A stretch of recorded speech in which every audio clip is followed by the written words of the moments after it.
Bonjour à toutes et à tous et bienvenue pour ce live métier. Donc aujourd'hui, on démarre la découverte des métiers du bâtiment, du BTP et de la construction. Et pour cela, je suis accompagnée de Charlotte. Salut Charlotte. Bonjour à toutes et tous, j'espère que vous allez bien et que vous êtes bien réveillés en ce mercredi matin. Et Charlotte, aujourd'hui, du coup, tu vas remonter les questions de tous les élèves sur le chat. Et comme ça, on va pouvoir y répondre pendant ce live. Mais surtout, on est accompagné de Patrick aujourd'hui. Alors, mon épouse travaille avec moi, mon fils travaille avec moi. Donc, on est tous les trois dans cette société. Eh ben, super, très bien. Et bien pour entrer dans le vif du sujet, est-ce que vous pouvez nous expliquer un petit peu en quoi consistent vos missions, comme si vous l'expliquiez à votre neveu ou à votre nièce? Alors, les missions, c'est simple. On a fait un devis auparavant. Le devis a été accepté par un client et on lui réalise les travaux de tout ce qu'il a demandé. Donc, le matin, c'est toujours... on regarde si les gars sont présents sur les chantiers, s'il manque des choses. Et ensuite, on met en application le devis qu'on a à effectuer. D'accord.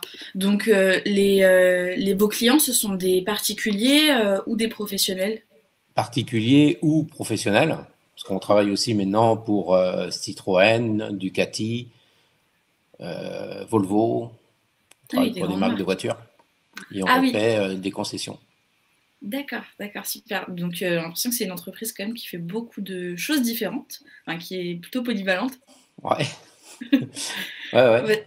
Et on arrive aussi souvent, avec le particulier, où on va raser une maison complètement et on va en refaire une. On va couper une maison en deux et on va faire une surélévation.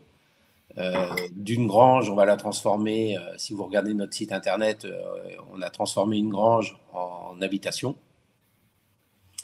avec des poses d'IPN, des poses d'une structure métallique pour renforcer les habitations.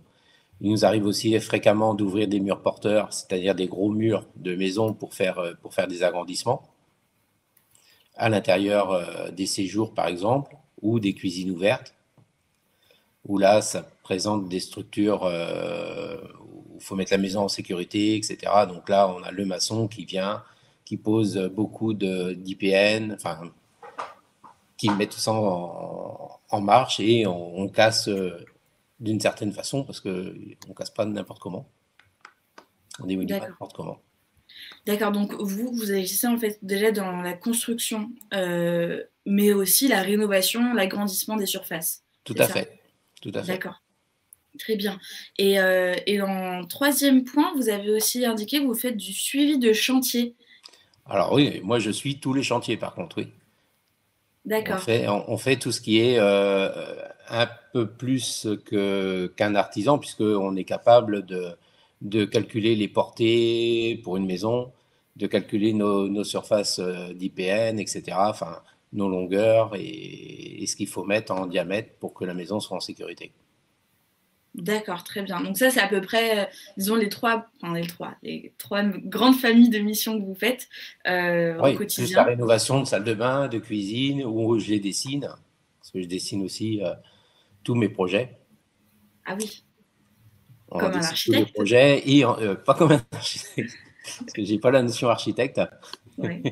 Donc je n'ai pas le droit de déposer de permis. Par contre, je fais appel à un architecte, mais l'architecte doit automatiquement faire ce que je lui demande. D'accord, c'est vous qui créez les plans et. Ouais. D'accord. Très bien. Après, c'est l'architecte qui les valide, bien sûr, au niveau de l'État, au niveau des mairies, etc. D'accord, super. Et bien là, on va voir ensemble comment ça se formalise dans votre journée. En quoi consiste. Bon, je sais que c'est difficile d'établir une journée type parce qu'elles ne doivent pas être pareilles tous les jours. Mais grosso modo, dans une journée, quelles sont les missions que vous êtes amené à faire?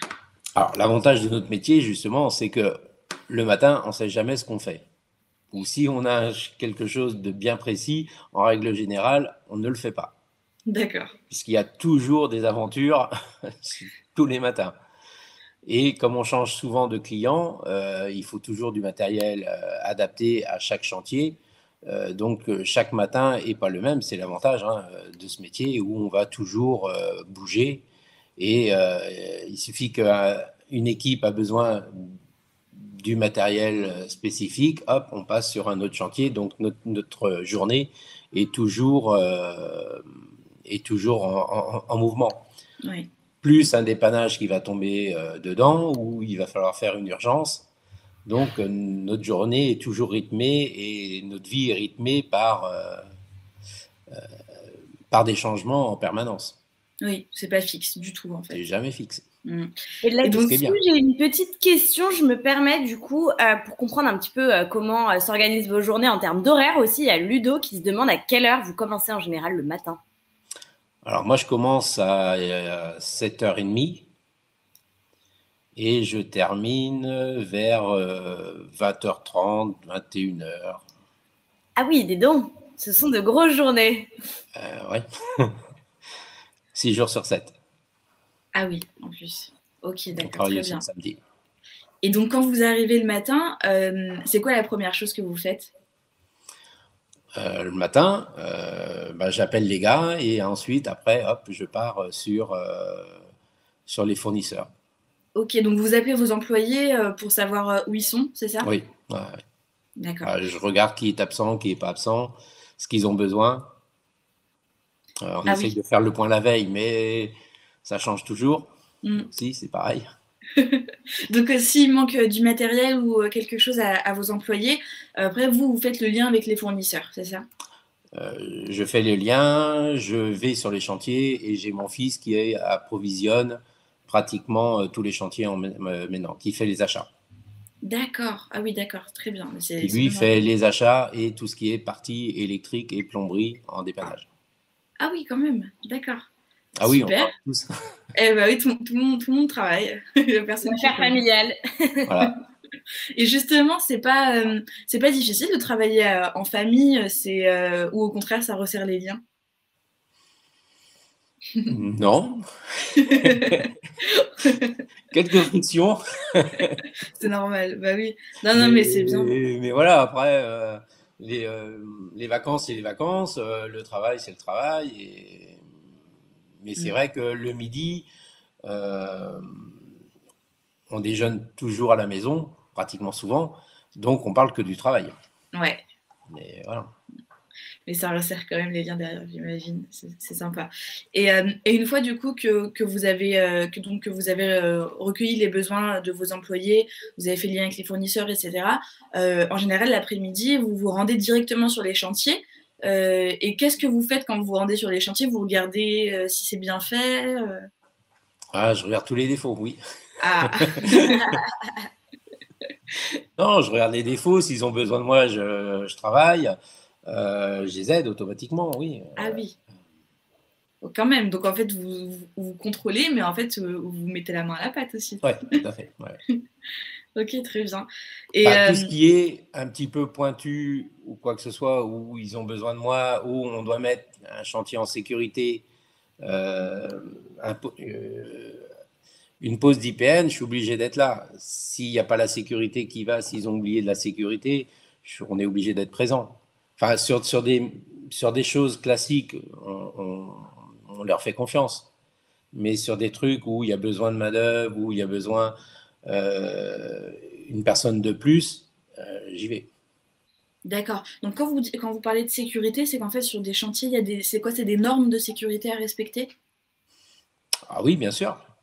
Oui, on doit être, les machines doivent être propres, on ne doit pas mettre n'importe quoi dans les machines, on doit pas, on s'assure qu'ils ont bien les gants, les protections, qu'ils aient bien les chaussures de sécurité pas abîmées, enfin, que c'est pas déchiré. Voilà, enfin, tout ce qui est en œuvre. D'accord, mais ça c'est bien, ouais, c'est important de le savoir, même pour les élèves qui nous regardent. Parce que c'est vrai qu'il y a des professions où il n'y a pas besoin d'avoir de tenue vestimentaire ou de code particulier à respecter. Mais là, dans votre secteur d'activité, c'est quand même très important. J'imagine qu'il y a des risques professionnels dans ce métier. On peut se blesser. On n'a pas d'accident. Enfin, je touche du bois. Pas d'accident. Pour l'instant, on n'a pas eu d'accident. Moi, les accidents de travail, j'en ai pas eu pour l'instant. J'ai eu que des accidents de trajet. Ah oui. Mais bon, ça, trajet. Ouais. Ouais. Alors, ça ça. arrive. Et accident de travail, non, on n'a pas, on fait attention. Très bien, c'est super important. Moi, quand ils montent sur les toitures, ils sont obligés d'avoir le harnais, etc.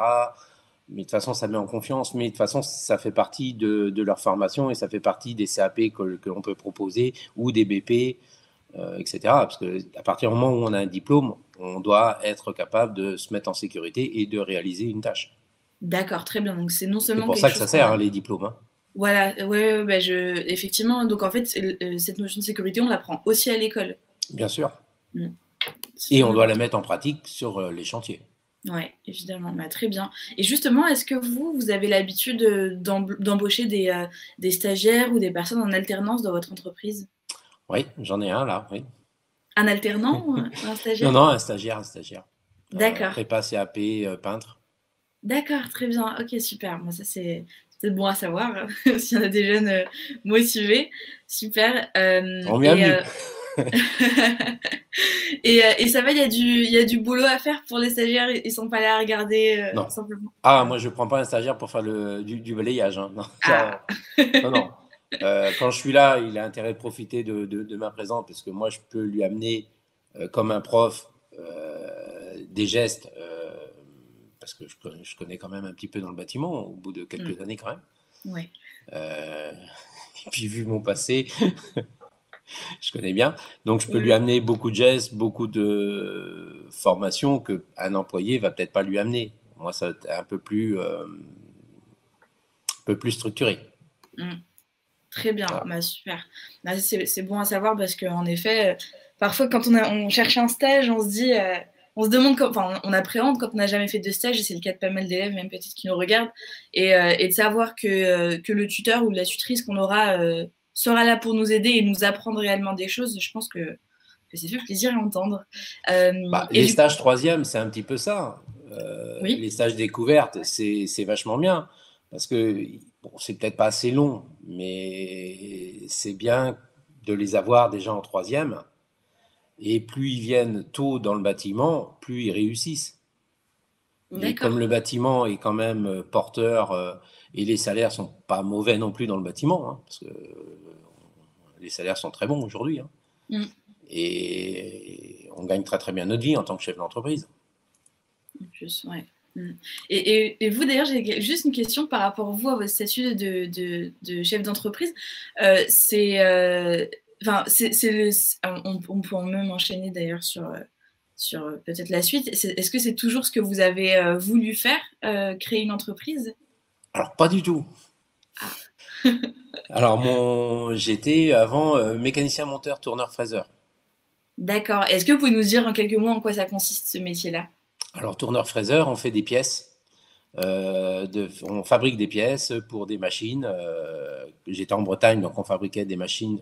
On réparait des roues à l'air, des machines qui pour faire la paille, des axes de machines pour mettre le blé dans les remorques de tracteurs, par exemple, travaillant dans le milieu agricole. Et après, je suis venu faire mon service militaire en Île-de-France. Et ensuite, j'ai travaillé pour un petit peu d'assaut en top secret. On faisait des pièces un petit peu sympas. J'ai travaillé pour BIC. On faisait la machine pour mettre la bille à l'intérieur du stylo. Ah. J'ai travaillé pour Prost en Formule 1. Ah oui, quand même. Ouais. Et ensuite, il y a eu la première crise où là, j'avais des copains qui étaient dans le bâtiment. Et c'est là où j'ai passé mon CAP de peintre pas dans un CFA, dans un Greta. D'accord. Parce qu'il fallait un diplôme pour être dans le bâtiment. Et ensuite, j'ai été responsable d'une clinique de Sandilly en entretien. Et ensuite, je me suis mis à 29 ans à mon compte.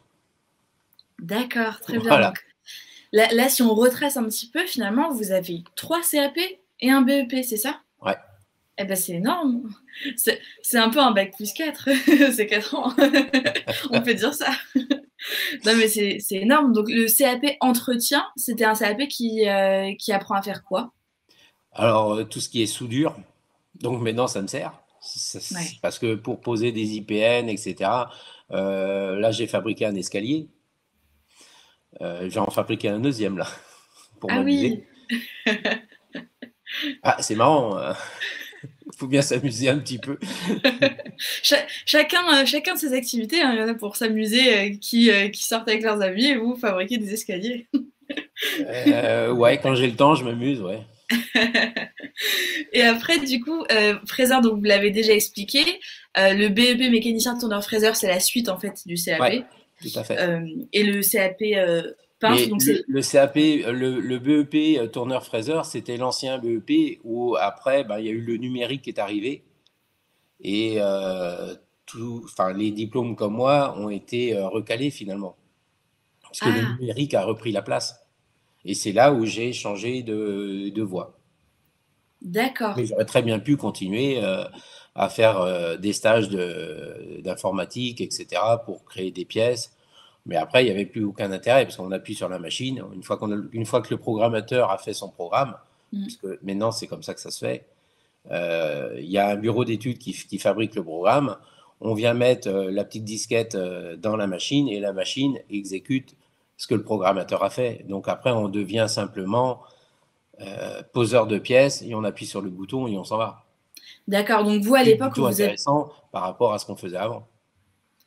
Donc vous, l'époque où vous avez passé ce BEP, c'était une époque où c'était plus manuel. Ah, c'était que manuel. Ah, c'était que manuel, voilà. Ouais. Et aujourd'hui, avec l'industrialisation un petit peu aussi des machines, etc., le BEP existe toujours, mais maintenant, c'est avec des machines.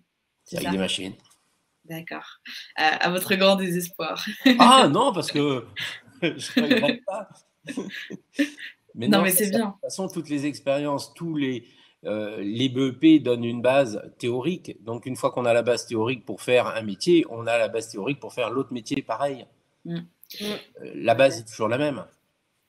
Si on est bon en troisième, on sera bon après dans le bâtiment et on sera bon ensuite. Le problème du bâtiment, c'est que les élèves commencent par exemple, s'ils sont éjectés de cinquième, enfin cinquième, sixième, cinquième, ouais, six, cinquième, on les met dans des petits CFA ou des trucs comme ça. C'est dommage qu'une personne de troisième, d'équipe à la place d'aller en section bac, s'il vient dans le bâtiment, il aura un avenir, puisqu'il aura les bases, il aura un avenir plus sympa. Et après, il va devenir chef d'entreprise comme moi. On l'espère. Oui. Charlotte, je crois qu'on a des questions. Oui, tout à fait. Alors déjà, on avait une question de Zouine qui se demande, déjà qui vous dit bonjour, Patrick, et elle se demande où votre entreprise se situe en Bretagne. Alors, elle ne se situe pas en Bretagne, elle se situe dans l'Île-de-France. D'accord. Et on est dans un beau secteur puisqu'on est à côté de Maison Lafitte. On est au Mesnil-le-Roi et pas très loin de la Défense. Et on a un secteur qui ne dépasse pas les 10 km. Très bien, donc dans le 78. Dans le 78. D'accord. Donc la belle banlieue, 78, Saint-Germain-en-Laye, Vézinay, Carrière, Chatou. C'est un beau secteur. Voilà, beau secteur. En effet. Et ensuite, on avait une question du coup de Ludo qui se demande ce qui est le plus dur dans votre travail. Rien. Question. Pas facile. Il n'y a rien de dur. Il y a rien de dur quand on aime ce qu'on fait. Quand on aime ce qu'on fait, on se lève le matin et c'est facile la vie. On travaille beaucoup, donc on a des belles activités, on a des loisirs sympas, automatiquement. Plus on gagne bien notre vie, plus nos loisirs sont fun. Voilà. Après, il n'y a rien de dur. Ouais. Donc en fait, vous, c'est vraiment un métier passion pour le coup. Si on n'est pas passionné par quelque chose, on ne le fait pas. Et si on n'est pas passionné, on ne se lève pas. Donc, à partir d'un moment, c'est vite fait. Le tour est vite fait. Ben, c'est bien, ça. Il faut faire ce qu'on aime. Hein. Ah non, mais c'est super. Je trouve que c'est super réconfortant pour les jeunes qui se disent que le travail, c'est difficile. En fait, si on y trouve un sens, comme vous dites, et qu'on fait ce qu'on aime, vous y trouvez pas de difficulté. Alors que pourtant, là, quand on voit, vous commencez vos journées très tôt, vous finissez très tard, ça fait peur quand on entend ça. Mais en fait, vous y voyez même pas de difficulté parce que vous faites ce que vous aimez. Oui, puis maintenant, ça fait 20 ans que c'est comme ça. Enfin, mais même avant, c'était pareil. Mmh.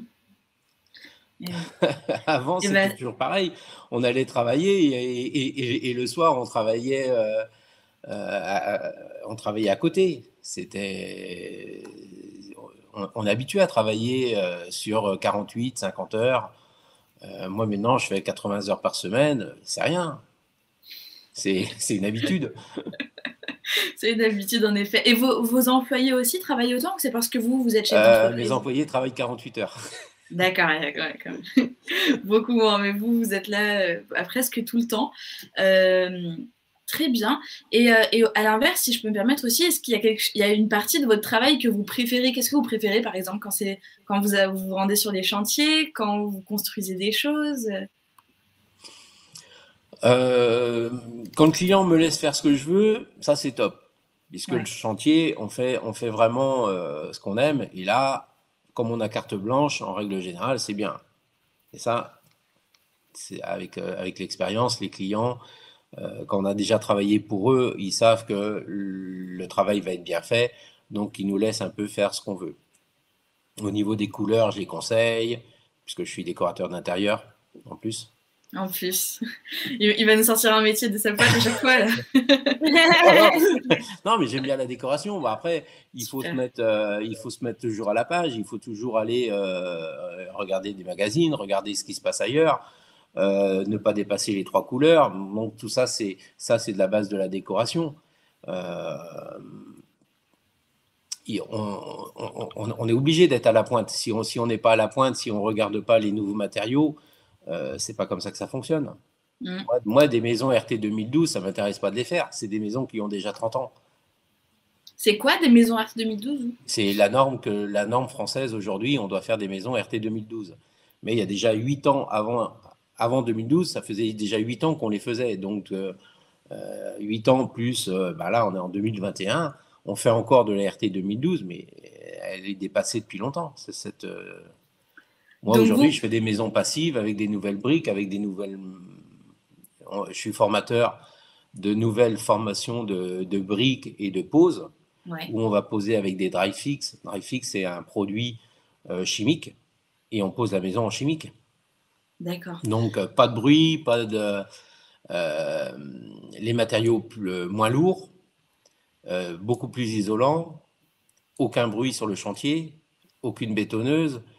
Pas d'eau, pas de rejet, pas de poubelle, puisque par rapport à une maison RT 2012, on va être à 3 bennes de gravat, 3 bennes de 10 mètres cubes. Sur une RT 2020, on va être à 3 brouettes. D'accord. Et comment vous apprenez toutes ces techniques, ces nouvelles techniques? On les apprend grâce à Point P, qui nous fait des formations. Point P, GDMAT, on est formé par un petit peu le groupe Saint-Gobain. Oui. Et dans le groupe Saint-Gobain, il y a certains matins où ils viennent nous démontrer certains produits. Et après, on passe les formations pour poser ce produit. Comme la nouvelle brique Climat 36, où il y a 6 couches d'isolant dedans. Et ça fait des maisons sans chauffage, simplement. Ah oui. Plus d'énergie, elle consomme très très peu. Ah oui, intéressant. Et je me demande juste, là, les diplômes que vous avez passés, les CAP, les BEP, est-ce que vous pensez que vous auriez pu faire ce que vous faites aujourd'hui sans ces diplômes-là? Je pense pas, parce que ça donne la base. Ça donne la base. C'est si on n'aime pas se salir les mains, on ne vient pas dans le bâtiment. Si on aime avoir les ongles bien faits, on ne va pas rentrer dans le bâtiment. Parce qu'on sait très bien qu'aujourd'hui, une femme dans le bâtiment est quelque chose d'important. Au niveau des peintures, elle est beaucoup plus résistante qu'un homme. Elle est beaucoup plus ponctuelle. Elle est beaucoup plus... elle travaille plus vite, déjà, pratiquement, puisqu'il y a moins de pauses. elle enchaîne plus vite et les finitions sont meilleures. Donc, bienvenue, bienvenue aux femmes. Et ben ça, c'est bon à entendre parce qu'en effet, ce sont des métiers où on peut penser en tout cas à la dominante masculine. Non, ouais. Plus maintenant, des femmes chefs d'entreprise, j'en connais 2, bon, pas beaucoup, naturellement, parce qu'ils viennent pas. Mais si les parents étaient déjà dans le bâtiment, la fille peut venir, il n'y a aucun problème. Et elle peut être aussi bonne que son père. Ouais. Et les matériaux aujourd'hui sont adaptés. On fait beaucoup plus de produits moins lourds, moins de 15 kilos. Avant, on était sur 25-30 kilos. Les normes ont descendu. Les normes sont descendues à 15 kilos. 15 kilos, c'est un pack d'eau. D'accord. Ah oui, oui. Ouais. Donc, et puis aujourd'hui, on a des machines où on n'a pas besoin de force. D'accord. Donc, en fait, qu'on soit même un homme ou une femme, finalement, on n'a pas besoin d'être Hulk pour travailler dans le bâtiment, mais il faut quand même une bonne condition physique, je pense, parce que c'est un travail quand même fatigant, non? Sur le long terme. C'est pas plus fatigant que d'être dans un bureau. Le travail physique, on va l'avoir parce que c'est une routine. Et je pense que quelqu'un qui est capable de faire un marathon de 10 km tous les jours, il n'est pas plus fatigué de faire ça tous les jours 10 km que d'aller d'aller au travail. Je pense que d'aller au travail dans un RER, d'être dans des bouchons, c'est aussi fatigant que d'être sur un chantier à travailler. Ouais, je pense que le métier de routier ou de VRP sur la route est beaucoup plus fatigant, se taper des accélérations, des bouchons, d'être toujours dans la voiture, que d'être sur un chantier à travailler. Chaque métier est fatigant de toute façon. Hein. Chaque métier a ses avantages et ses inconvénients. J'ai l'impression d'ailleurs que ce qui est intéressant avec vous, c'est que vous mettez aussi beaucoup en valeur les qualités un petit peu morales pour exercer ce métier-là. Alors évidemment, vous expliquez que les formations, c'est important et que ça apprend les bases théoriques surtout, mais que derrière, il y a aussi des qualités qui sont importantes. Et ça me fait penser à une question là, qui vient d'être posée dans le chat, Charlotte. Tout à fait. Donc là, on a Gagnère qui se demande les qualités que vous attendez d'un jeune qui va avoir son CAP maçon, par exemple. Qu'il soit ponctuel, déjà, qu'il vienne à l'heure tous les matins et qu'il soit attentif tout le temps et ensuite, une fois qu'il a les bases, il peut vite monter en échelon dans le bâtiment, puisque c'est quand même assez facile de grimper les échelons. Plus il écoute à l'école, plus il acquiert de pratique à l'école. Après, sur le chantier, il ira beaucoup plus vite. Donc, c'est facile. Aller au bout de 3 ans, il doit être pratiquement responsable de chantier. Ah oui, donc on évolue vite en fait. C'est très vite. Si le jeune veut vraiment et qu'il apprend bien et qu'il est attentif en permanence, oui, il va évoluer vite. S'il n'est pas feignant, il va évoluer très très vite, ça c'est sûr. S'il passe son permis à 16 ans, il va déjà avoir une maîtrise de la voiture, il va déjà avoir une maîtrise du code, il va avoir une maîtrise de plein de choses. Donc, on va pouvoir lui faire un stage et lui confier une mini-pelle, une pelleteuse, etc. Donc, pour faire ses tranchées, parce qu'aujourd'hui, on fait plus les tranchées à la main, à la pioche, c'est fini tout ça. On a les mini-pelles, on a des pelles un peu plus grosses. Enfin, nous, on a un tractopelle et on a aussi une mini-pelle d'une tonne 8 pour faire les petits jardins, pour faire les petites fondations. Voilà, donc plus il va évoluer dès 16 ans, plus il va vite rentrer dans le bâtiment. Très bien, super. Parce que c'est pas... et après, on va lui mettre un apprenti ou quelqu'un de moins qualifié, parce que ben, la personne ne voudra pas, ne veut pas prendre d'engin, ne veut pas. Il y a pour tout le monde, hein, mais voilà, s'il est motivé, tout de suite, il va passer sur une mini-pelle, il va passer sur gérer une dalle, lisser sa dalle lui-même, et ça va pas être l'autre maçon qui va le faire, parce que les travaux intéressants, c'est toujours les gens qualifiés qui vont le faire. Enfin, c'est pas,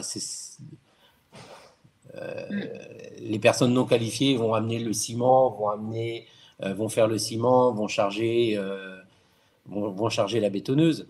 Mais le reste, non. Les qualifiés on leur amène pour. Donc, dès qu'il dépasse, je veux dire, un certain niveau et qu'il est autonome à faire son ferraillage et son ciment et tout, ben, c'est plus lui qui apporte, c'est l'inverse. Mais il faut déjà apporter et ensuite faire. Oui, il faut montrer déjà qu'on est compétent. Voilà. Déjà. Ouais. Et quand on sait apporter, quand on sait mettre le ciment, quand on sait faire tout ce que le manœuvre fait, eh ben, on peut faire ce que son chef va faire. Ouais, il faut prouver avant tout, il faut prouver sa motivation, son savoir-faire. Tout à fait. Et puis, c'est pas un mal, parce que le fait qu'il a été avant à emmener du matériel, parce qu'il y a une certaine façon d'emmener le matériel, il y a une certaine façon de décoffrer, il y a une certaine façon de faire un coffrage. Mais comme il sait le faire en tant que manœuvre, eh ben, il sait le faire après pour enlever les pointes, à faire son travail. Mais après, on confie autre chose. Et comme il a été dans la galère pour le faire, il saura expliquer à une autre personne pour comment ranger le matériel, etc. Oui. Parce que si son matériel est mal rangé, si en tant que manœuvre, il a mal rangé son matériel, son chantier sera toujours en galère. On aura partout sur le chantier.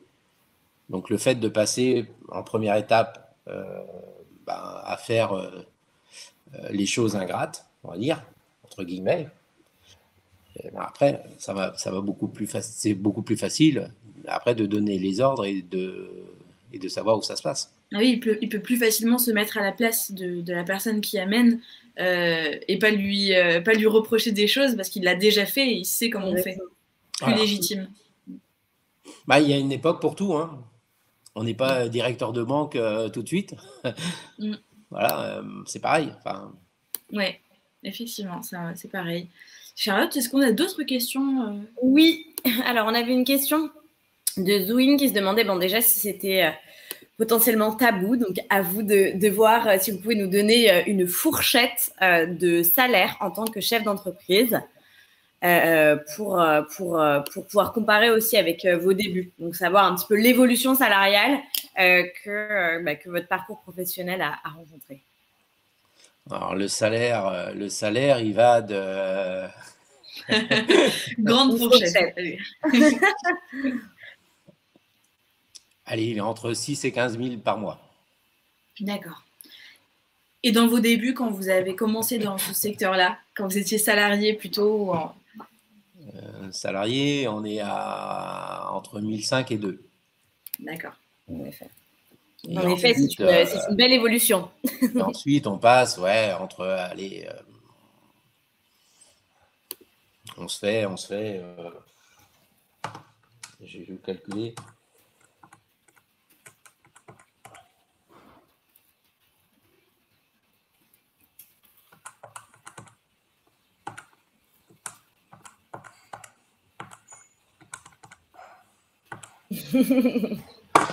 On se fait à peu près 200 000 par mois, par an. D'accord, ouais. C'est super. On est sur une fourchette à 200 000 euros par an de salaire. On paye beaucoup d'impôts. Oui, à ne pas oublier.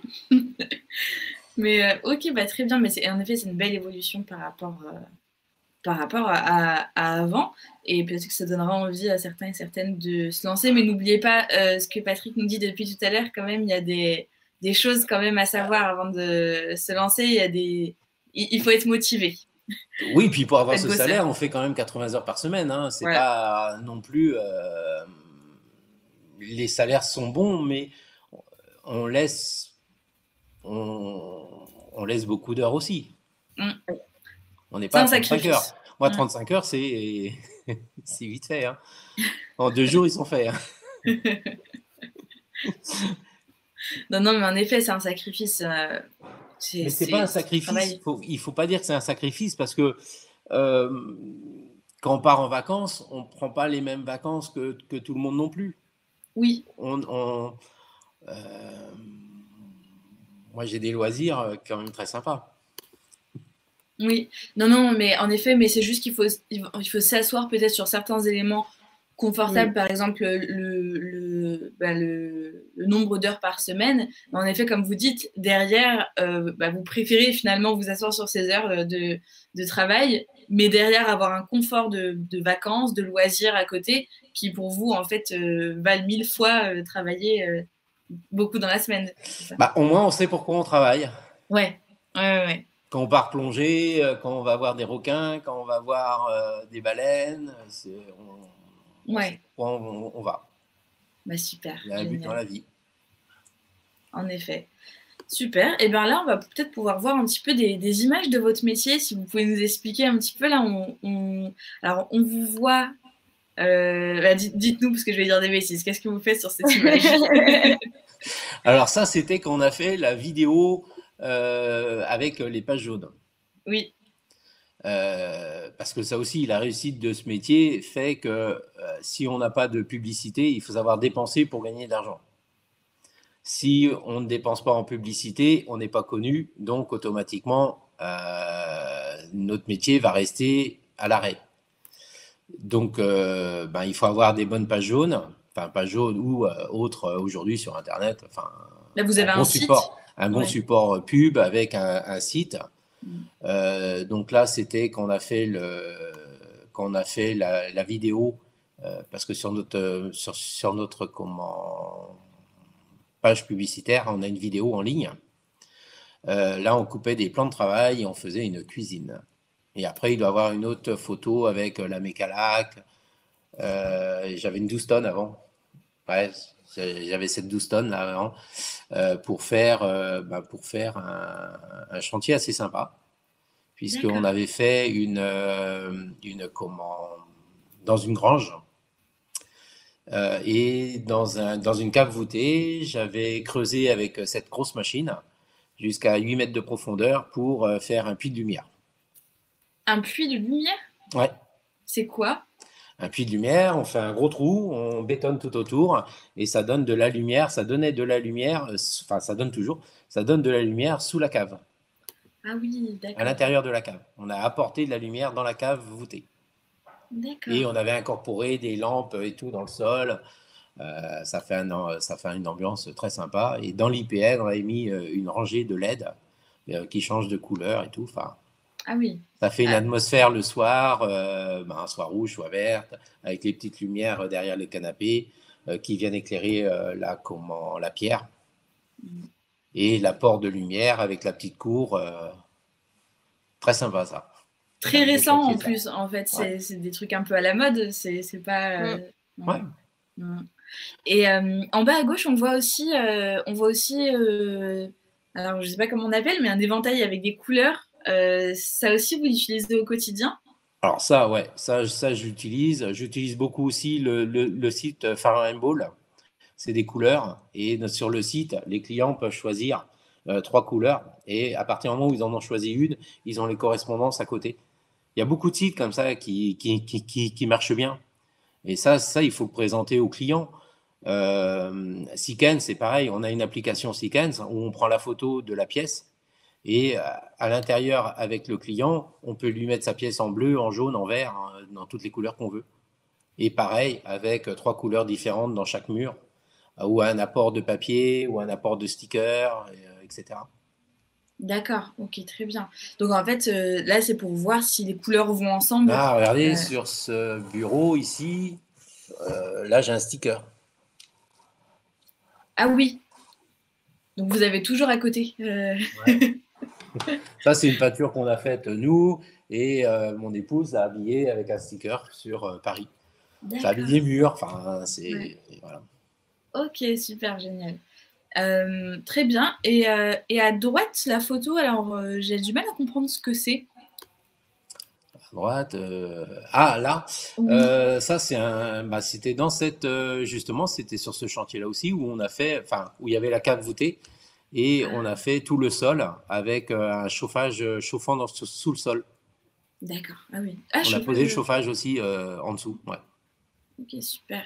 Dans la Très dalle, bien. carrément incorporé à la dalle, on a collé toutes les lumières, tout ça s'est passé dedans. Et après, on a refait une petite chape pour passer le chauffage au sol. Ok, Pour super. ne pas avoir justement de chauffage sur les murs et tout. Enfin, Mm. que ça reste vachement discret, etc. C'est pour D'accord, ça que très j'avais bien. mis un chauffage au sol là-bas.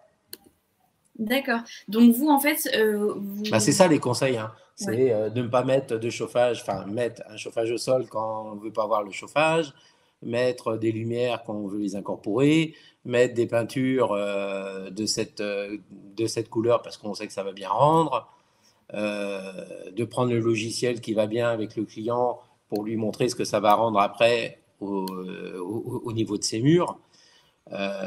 Lui donner le choix de la cuisine au niveau de la couleur parce que il faut pas dépasser les 3 tons. Mm. Donc on essaye de le conseiller. Puis voilà, enfin, et plus on conseille, plus plus le client a confiance, plus nos chantiers sont sympas, puisque c'est nous qui donnons quand même la marche à suivre pour que les chantiers se réalisent bien. Très bien. Super, super. Est-ce qu'on a des questions, Charlotte? Oui, alors juste pour revenir un petit peu, pour boucler, boucler la boucle des salaires, on avait quand même encore une question.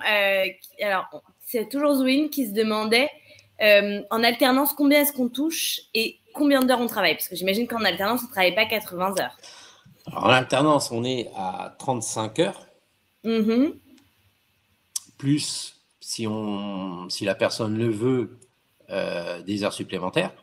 Voilà, ça, elle peut toujours faire des heures supplémentaires en plus, hein. Et le salaire doit être de 700, entre 700 et 800 euros. D'accord, très clair. Et nous, là-dessus, on doit avoir une aide de 350 euros. Donc le salarié ne revient pas cher, mais par exemple, moi, quand je suis avec lui, quand je passe 1 heure avec lui à lui expliquer comment ça fonctionne et comment travailler, c'est du temps perdu pour moi. Mais c'est l'avantage aussi d'avoir des bons apprentis. Parce que plus on les forme bien, plus on les forme vite, plus ils sont compétents.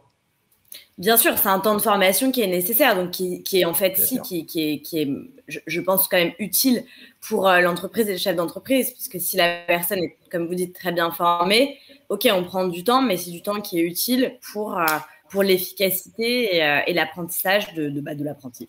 Oui, et puis bon, en règle générale, quand même, les 700 euros, c'est de l'argent de poche, hein, parce qu'ils sont quand même chez les parents, ils n'ont pas de loyer, donc c'est vraiment de l'argent de poche. Ça sert à ça, les parents. D'accord, ça marche. Bon, bah merci. Et ensuite, bon, ça, je connais un petit peu la suite quand même de votre intervention, mais il y a donc Ludo qui avance un petit peu sur une question qui est très importante, de savoir si est-ce que sans diplôme, on peut y arriver. Je crois qu'on va répondre à cette question. Donc Ludo, bravo, Non. tu as bien anticipé. Non. Sans Alors, diplôme, on n'y arrive pas. Sans diplôme, on reste une personne qui restera qui va monter par la suite si elle veut bien, si elle est attentive, mais le diplôme est quand même un gage de salaire par rapport aux conventions collectives. Parce que dans le bâtiment, les conventions sont quand même très très bonnes, puisqu'on a un beau CE, on a quand même beaucoup d'avantages. Là aussi, il ne faut pas le négliger, hein. Moi, les gars partent en vacances au ski avec des avantages sympas. Ils ont des locations à la mer très très bien. On a un très très bon CE. On part à Disneyland avec des trucs, enfin des prix, il faut aller sur le site, hein. Voilà, on a un bon CA. Et on a une grille de salaire aussi. Et sans diplôme, la grille de salaire, elle reste au SMIC, hein. D'accord. Et justement, on vous a pas posé la question, mais vous avez combien d'employés? Alors actuellement, on est 8. D'accord. Très bien. Voilà. Et malgré tout, en fait, vous n'êtes pas non plus très très nombreux, mais vous offrez quand même des avantages à vos salariés. C'est rare. Ils ont la mutuelle, ils ont une grosse mutuelle en plus. Puisqu'ils ont des enfants, donc ils ont voulu prendre une grosse mutuelle où on prend 50%, donc ils ont une mutuelle à 160 €. Oui. Et nous, on prend 80 € à notre charge. Et c'est une très très bonne mutuelle. Tout est remboursé, l'orthodontiste, enfin tout. C'est les employés qui ont choisi cette mutuelle. Oui. Mais voilà. Après, comme on est une petite équipe, on peut se permettre de leur donner un peu plus d'avantages. Bien sûr. Mais c'est pareil, ils travaillent bien, donc ils ont des primes, ils ont pas mal de choses. Non, mais c'est ça. Au-delà du salaire, il y a quand même des annexes en termes d'avantages sur le comité d'entreprise, comme vous avez évoqué, des primes et peut-être d'autres avantages pendant l'année, notamment sur les congés, etc. Ok, mais ça c'est super. Justement, il y a Ludo qui dit que vous êtes très motivant. Il faut qu'il vienne avec nous. Justement, et vous, qu'est-ce qui vous a motivé, il se pose cette question, vous, qu'est-ce qui vous a motivé à ouvrir cette entreprise? Quel a été le déclic, je sais pas, peut-être une rencontre, un événement, quel a été vraiment l'élément déclencheur? Alors, l'élément déclencheur, je travaillais avec un copain. Enfin, j'avais dans la cage d'escalier où on était, j'avais un ami où il a perdu son permis et il était dans le bâtiment. Et c'est comme ça que je suis rentré avec son père. Enfin, lui aussi, c'était une équipe. Enfin, c'est un peu familial. Et c'est comme ça que je suis rentré dans le bâtiment. Voilà. Très bien. Et vous avez, si c'est pas indiscret, dans votre famille, le bâtiment, c'est un domaine où vous avez peut-être des gens de votre famille qui exercent déjà dedans, ou vous, ça vous est tombé dessus de cette façon-là, justement? Alors, pas du tout. Ma sœur est au service vétérinaire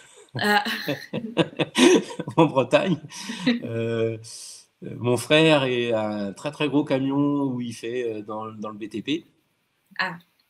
Mon père était sur les routes. Il créait des routes. Il était en gestion de parcelles, de modification de parcelles d'autoroute. Et ensuite, non. Un petit peu quand même, hein. Bon, à part vétérinaire, certes, mais c'est vrai que c'est pas non plus très très éloigné. Et j'ai maintenant mon filleul qui est dans le bâtiment aussi. Il est électricien dans tout ce qui est stabilisation pour le bien-être de la vache. D'accord, ah oui, très, très précis. Ouais, c'est pas mal maintenant aussi. C'est un nouveau. Le monde agricole aussi change. Les vaches maintenant, c'est des vaches avec des bracelets électroniques où ils ont le droit de rentrer quand ils veulent pour aller manger, où ils ont le robot pour les masser avant la traite, et il fait l'électricité dans tous ces gros bâtiments-là. Ah, très bien, mais ça donne envie de ça lui a donné aussi envie. Non, mais c'est des métiers qui ne sont pas très très connus, en effet, et c'est sympa de voir qu'il y a des métiers comme ça. On n'y pense pas tout de suite à devenir électricien pour des vaches. Mais il y a plein de métiers sympas dans le bâtiment. Faut pas. Oui, on en fait, c'est vrai, une généralité. On en manque, électricien, on en manque, mais c'est pareil, il ne faut pas rester que électricien. Si on veut réussir, si on veut s'épanouir, il faut être pratiquement tout corps d'état dans le bâtiment. C'est ce qui est plus marrant. Ouais, c'est ce qui vous amuse, vous. Ouais. D'ailleurs, là-dessus, j'ai une question, Patrick. Est-ce que ça vous est déjà arrivé de travailler sur un projet vraiment de A à Z? C'est-à-dire, il n'y avait absolument rien et vous êtes allé, donc évidemment, de la construction, de la peinture, etc., jusqu'à la décoration d'intérieur. J'avoue que c'est un sujet qui m'intéresse. Et vraiment, un projet de bout en bout, de rien à une maison habitée, habitable et magnifique. On devrait se voir. Alors oui, on fait que ça. Ah oui. On fait que ça. Donc vraiment de bout en bout, c'est-à-dire jusqu'à l'installation, je ne sais pas, même d'une lampe, quoi. Tout. Tout, ok. Tout. Dans la maison où il y a mon bureau, il n'y a pas une entreprise qui est venue travailler. On a tout fait. Donc, c'est-à-dire, quand vous dites ça, vous n'avez pas sous-traité, par exemple, vous n'avez pas fait appel à une entreprise externe? Rien. On n'a rien sous-traité.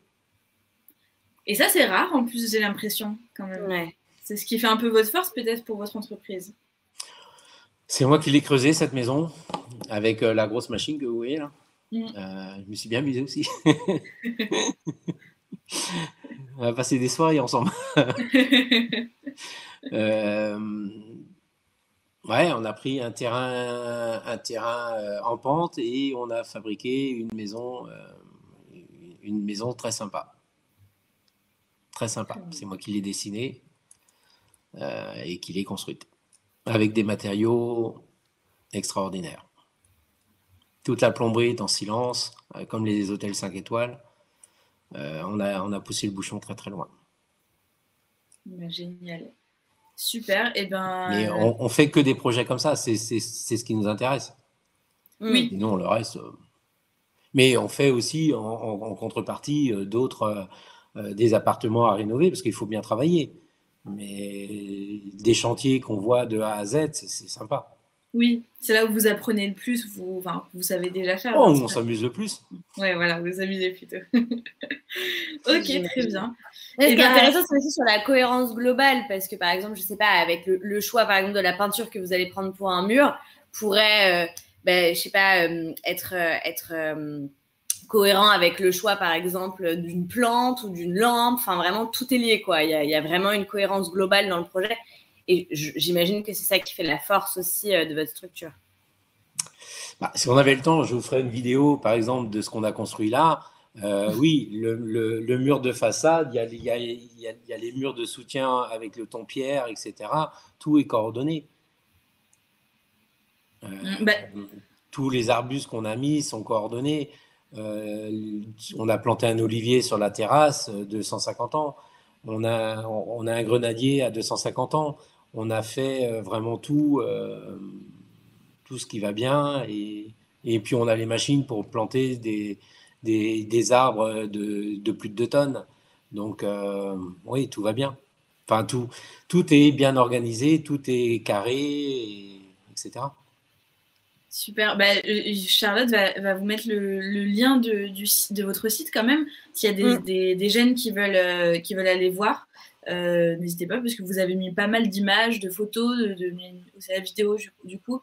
C'est peut-être plus parlant aussi pour eux, pour vraiment voir tous les métiers que vous proposez. Et avant de terminer, donc tout à l'heure, on a parlé un petit peu des idées reçues qu'il y avait sur ce métier. Donc on avait effectivement évoqué le fait que ce soit un métier masculin. Vous nous expliquiez que c'était pas le cas. Travail mal payé. Pareil, vous nous avez bien rassuré pour ça. Mais c'est vrai qu'on a aussi l'a priori que ce soit qu'il s'agisse d'un travail où on est souvent mal habillé, où on est sale. Et vous, qu'est-ce que vous dites par rapport à ça? Alors, le préconçu sur les vêtements, ouais, on va pas mettre un costume à 600 €. Ça, c'est sûr. Je vais pas mettre des chemises Lacoste. Mais vous en faites pas. Quand vous allez dans des beaux magasins, même avec des mauvais amis, ils vous reçoivent les bras ouverts. Ouais. Bah oui, non, mais c'est sûr. Mais de toute façon, en effet, si vous allez sur des chantiers où vous êtes amené à vous salir, alors ça n'a pas d'intérêt de bien s'habiller, entre guillemets. Même si là, par exemple, vous n'êtes pas mal habillé, vous avez quand même une jolie chemise. Voilà, c'est vrai qu'on a l'image souvent de la personne qui travaille dans le BTP avec peut-être un gilet fluorescent, avec un casque, mais tout le temps. Mais si c'est pas le quotidien, c'est pas forcément le cas. Alors au quotidien, j'ai des vêtements déchirés, j'ai des vêtements sales, j'ai des chaussures de sécurité, mais parce que je passe d'un camion benne à ma voiture. Ma voiture, bon, c'est que des boîtes automatiques parce que j'aime pas les boîtes manuelles. J'aime pas me fatiguer quand même.